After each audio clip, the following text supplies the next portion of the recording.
نے کہ دل میں دو جذبے رکھے ہیں، ایک جذبہ محبت، دوسرا جذبہ تسلیم و رضا۔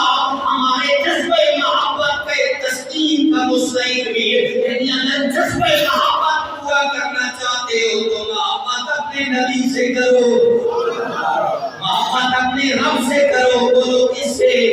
اپنے رب سے محبت کرو، جس نے کہنا کہ یا اللہ تو نے میرے دل میں محبت کا جوہر رکھا، کس سے کروں؟ اللہ فرماتا ہے مجھ سے۔ کیا فرماتا ہے؟ کس سے؟ مجھ سے محبت کا۔ یا اللہ تو نظر نہیں آتا، میں تو اس وجود سے پیار کروں گا جو نظر بھی آئے، جو سامنے ہو میں اس سے پیار کروں گا، جو چہرہ میری آنکھوں کے سامنے ہو۔ اللہ فرماتا ہے کہ کھانے کے لیے صورت یار، دکھانے کے لیے کیا ہے؟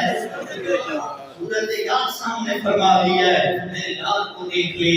اس لیے میرے کریم آقا کی حدیث ہے، حضور نے فرمایا او میرے غلاموں آنا مرآت و جمال الحق، اللہ نے اپنے حسن کا آئینہ مجھے بنا دیا، اپنے حسن کا آئینہ۔ اور بابا فرید الدین گنجی شکر آپ فرماتے ہیں قیامت والے دن اللہ اپنی زیارت کرائے گا، اللہ اپنا جلوہ دکھائے گا۔ سوال پیدا ہوا یہ بندہ تو شکل کو دیکھنے کا قائل ہے، یہ تو کسی وجود کو دیکھتا ہے، اللہ کا تو کوئی وجود ہے ہی نہیں ہے۔ اگر اللہ کا وجود مانا جائے اس کی آنکھیں، اس کا چہرہ، اللہ کے ہاتھ، اللہ کے بازو اگر مانے جائے، پھر خدا تو نہ، پھر تو پورا صنم بن گیا۔ اس لیے اللہ وجود سے پاک ہے۔ بابا فرید الدین گنجی شکر فرماتے ہیں پھر اپنے بندوں کو رب کس شکل میں نظر آئے گا؟ فرید الدین گنجی شکر کہتے ہیں لوگوں اس جہان میں جو سب سے حسین ہے، جس کا نام رحمت للعالمین ہے، یا نبی یا نبی یا نبی یا نبی۔ لہذا میرے بھائی آئیے اپنے موضوع کی جانب بڑھتے ہیں۔ میں نے کہا نماز فلسفہ ہے، نماز جذبہ محبت کو پورا کرنے کا اور جذبہ محبت کے تقاضے کو پورا کرنے کا ایک ذریعہ ہے۔ بندہ جب نماز میں آتا ہے اپنے رب سے کلام فرماتا ہے، اس لیے جلدی جلدی جو نماز پڑھنے کے لیے آتے ہیں، جو صرف عبادت نہیں عمل کرنے کے لیے آتے ہیں، جلدی جلدی نماز پڑھی اور رکعتوں کی تعداد کو پورا کیا۔ نانا میرے بھائی، میرے کریم نبی، میرے رحمت للعالمین نبی بیٹھے تھے، ایک بندہ آیا جلدی جلدی نماز پڑھی جیسے قربہ دانہ اٹھاتا ہے۔ میرے کریم نے فرمایا قم فصلی فإنک لم تصلی۔ میں بڑا دوبارہ کیا کہا؟ کھڑا دوبارہ نماز پڑھ۔ فإنک لم تصلی، تو نے نماز نہیں پڑھی، اس نے دوبارہ پڑھی اپنی عادت کے مطابق۔ سرکار نے فرمایا دوبارہ پڑھ، 3 مرتبہ پڑھی۔ کہنے لگا حضور مجھے تو ایسی پڑھنے آتی ہے، آپ فرما دیں۔ سرکار نے فرمایا یہ قصر نہیں ہے، یہ فرض ہے، یہ محبت کے لیے آیا ہے، اپنے رب سے وہ باتیں کرنے آیا ہے۔ پھر تعدیل ارکان ضروری ہے۔ ہمارے اکثر نمازی جب نماز کے لیے کھڑا ہوتے ہیں، جب رکوع میں جاتے ہیں، وقت کو بچانے کے لیے سیدھا کھڑا نہیں ہوتے، سیدھا قیام نہیں کرتے، جلدی سجدے میں چلے گئے۔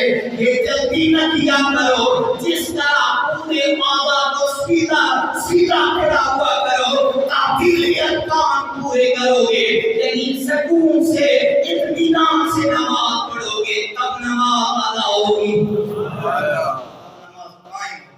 نماز قائم ہوگی، ہمیں نماز ادا کرنے کا نہیں، قائم کرنے کا ہوگی۔ قائم کا مطلب یہ ہے قیام اچھی طرح کرو، رکوع پورا کرو، سجدے پورے کرو، جس طرح حق ہے سجدے کرنے کا اس طرح کیا کرو۔ لیکن ہم کیا کرتے ہیں جلدی جلدی۔ اب آپ سوچ رہے ہوں گے عشاء کی 17 رکعتیں تو جو آرام سے پڑھیں گے تو کتنا وقت لگے گا، ہمارے کاروبار معاملات بھی ہیں۔ میں نے کہا 17 نہ پڑھو، 12 پڑھو، نوافل پہ زور نہ دو، تھوڑی کر دو، لیکن جو پڑھو وہ تو چاچی کی پڑھو۔ سمجھ آ رہی ہے؟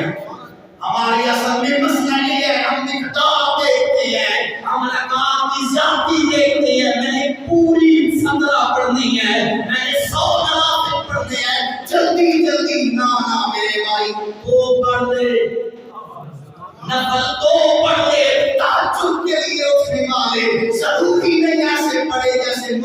کھانا اٹھاتا ہے جلدی جلدی، یہ عادت پوری نہ کر، ضروری نہیں جلدی جلدی بارہ پڑھنا، بے شک بارہ نہ پڑھ، 10 نہ پڑھ، 8 نہ پڑھ، 2 پڑھ لے، لیکن اس کی محبت میں گم ہو کے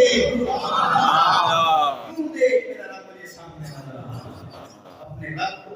جبریل آیا تھا نا نبی کی بارگاہ میں صلی اللہ علیہ وسلم، بات کرتا ہے کہ بات کی مجھے اخبرنی، احسان حضور مجھے بتائیں کہ احسان کیا ہوتا ہے، یہ چیزیں حدیث نبی ہے، سرکار نے فرمایا انت عبد اللہ کانک تراہ، تو عبادت یوں کر کے تو اپنے رب کو دیکھ رہا ہے، یہ احسان کو یوں عبادت کر کہ اپنے رب کو وہ اپنے رب کو شروع میں عرض کیا بندہ مومن جب نماز پڑھتا ہے وہ دعا کرتا ہے تو سامنے آ میں سجدہ کروں، اب لطف ہے سجدہ کرنے کا، تو اور کہیں میں اور کہیں تیرے نام کو سجدے کا ہم کرے۔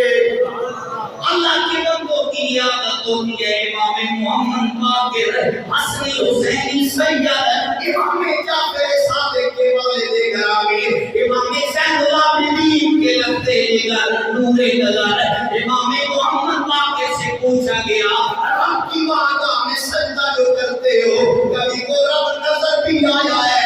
امام محمد باقر فرمانے لگے دنیا والو محمد باقر اس وقت تک سجدے میں جاتا ہی نہیں ہے جب تک رب اپنا جلوہ دکھاتا نہیں ہے، کبھی دار نہیں ہوتا ہم سجدے میں نہیں جاتے، لہذا اس جذبہ تسلیم اللہ نے 2 جذبے، جذبہ محبت بھی اور جذبہ تسلیم و رضا بھی، اور ہمارے ان دونوں جذبوں کی تسلیم کا مستحق اللہ کریم کی ذات ہے۔ اگر تسلیم بھی کرے تو اپنے رب کو کرے اور محبت بھی کرے تو اپنے رب سے کرے۔ اور دوسری بات آخر میں نے جو عرض کی کہ اللہ کریم جسے منوائے اسے بھی مانے، اللہ نے کہا نبیوں کو مانو ہم نے نبیوں کو مان لیا، اللہ نے کہا ولیوں کو مانو ہم نے ولیوں کو مانا، اللہ نے کہا تم کعبہ کے آگے جو ہے پتھر، ہم نے یہ نہیں سوچا کہ کیا ہے یہ پتھر ہے کیا ہے، ہم نے یہ سوچا کہ اس کے آگے جھکنے کا حکم کون دے رہا ہے؟ اللہ نے کہا مقام ابراہیم ہے پتھر، ایک بندے مومن کے قدم نہیں ہے، قدموں کا بھی خالی نشان ہے، ہم نے اس کے آگے ہم جھک گئے۔ تو یہ جذبہ محبت بھی ہے اور جذبہ تسلیم و رضا بھی ہے، اس لیے محبت بھی اپنے رب سے کریں اور جھکیں بھی اپنے رب کے سامنے۔